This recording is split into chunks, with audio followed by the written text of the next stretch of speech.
Welcome back. Well, the sector that's really on fire in the last 10 to 15 minutes has been cement, the cement stocks, the larger name that is ACC, Ambuja.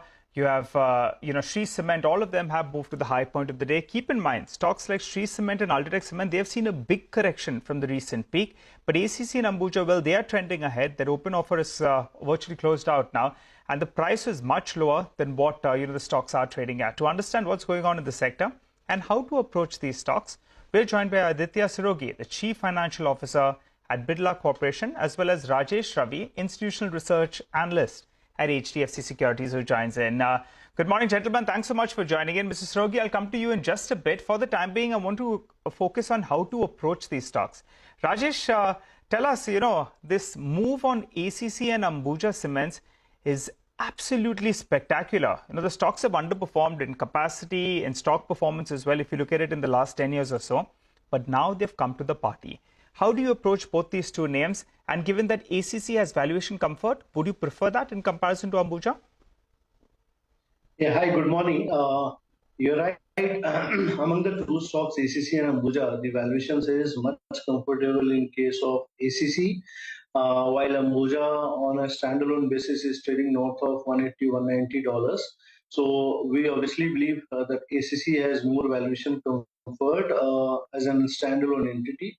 The stock is trading at less than $110, $120 today, at $120 per ton. So we find ACC to be more comfortable and more. We find there is a more upside in case of ACC versus Ambuja. Yeah. Okay. Aditya Saraogi, who is the Chief Financial Officer at Birla Corp, also is joining in.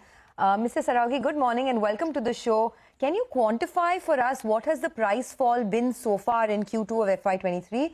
And have you attempted any price increase from your end? See, the price fall would vary from region to region, but my sense is it will be in the range of 150 to 250 rupees per ton. Okay. All right. And coming to the second part of the question, any price increases? We have recently increased price in the eastern and the western regions to the tune of 15 to 20 rupees. All right. So that was in the month of September, Mr. Saraogi. And do you believe that demand on ground is strong enough to absorb this 15 to 20 rupees? Yes, at this moment, that is our expectation. Okay. All right. What about volumes? In the past, you've told us that volume should grow by close to around 15% in FY23. No worries on that front. We had a couple of months where there was a lull in this year so far. Obviously, monsoons as well taken into account. But 15% volume growth, is that doable? Yes, definitely it is doable. Monsoon is typically a weak season from a demand point of view. And this year, because of slightly higher monsoons, the demand was tepid. But thanks to the good monsoon in the coming months, we expect the demand to pick up meaningfully. I think also why Nigel was asking you, is it doable, is because we've seen, unseasonal monsoons. We've seen flooding across many states, the latest being, of course, what's happening in Bengaluru. We've seen a drought situation as well. All this perhaps would put a lot of infrastructure projects on hold. Would that be a concern? Rajesh, I wanted to come to you on this.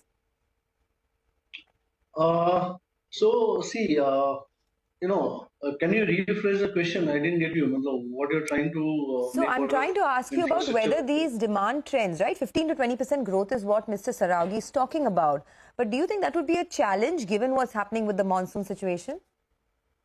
So, this monsoon is, in our understanding, this is a normal phenomenon. Most of the August and September, there is heavy rainfalls across parts of India. So obviously demand takes a hit during the monsoon quarters, and as September onward monsoon starts to recede, construction activities picks up, and that is where the incremental demand starts to get factored in the December and March quarter. So I don't see any big risk to demand getting impacted from a H2 perspective.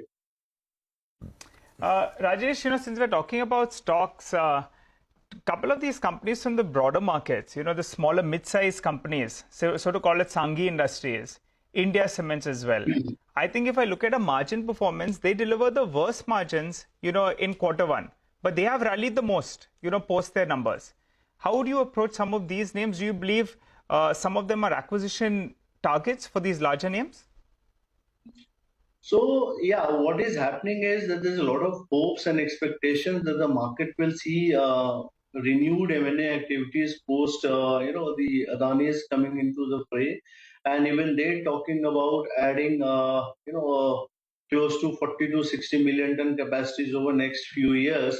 So, and even the bigger guys, other bigger guys are also become aggressive. So, what we understand that given that the industry, the among the listed space primarily, balance sheet remains a big concern from a minority shareholder perspective. So, and many of these companies are facing balance sheet issues. So, if we look from that perspective, are they a good target for an acquisition? Yes, people would be looking at these companies, and different companies, bigger companies have been talking about that they are scouting for assets. Uh, and I believe unless a company is under stress, I don't think they would be coming in for a sale in the cement industry. We have seen there are multiple small companies operating out of South India, and none of them have been on block, primarily because they don't have balance sheet concerns. So wherever there is a balance sheet concerns, and given that the bigger guys are growing at a faster pace, things may turn bad for smaller companies who are also riddled with balance sheet.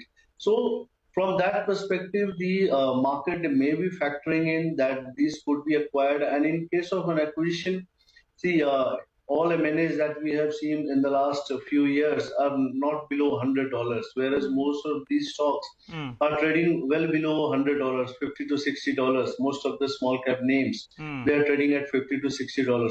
So it is that hope of these assets may come up for sale eventually, will be fueling rally in these stocks. Okay, in fact, Mr. Saraogi, I wanted to pose that question to you as well.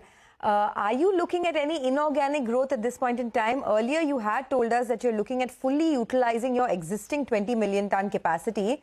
So is it just going to be organic growth for you, or are you on the prowl?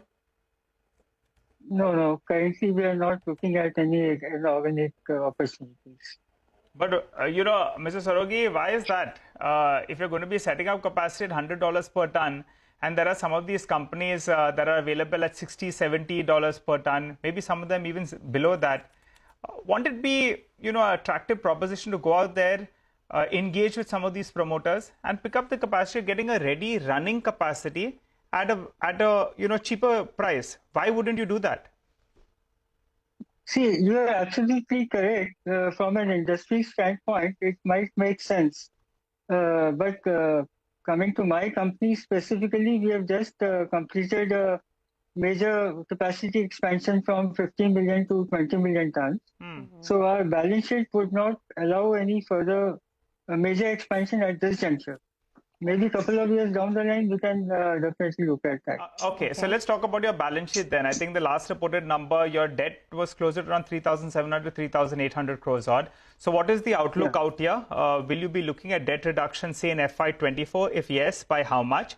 And you're at 20 million tons. You want to go to 30 million tons, right? Correct. How is that? How much of that is going to be organic as of now? How much of that could possibly be inorganic? All of it or most of it is planned to be organic. And in terms of debt, we have always maintained that we would like to be within a debt EBITDA level of 3. So that is our philosophy in terms of leverage. So debt will continue to remain around 4,000 crores then, approximately. Yeah. So instead of reducing debt, we would like to use the resources for capacity expansion.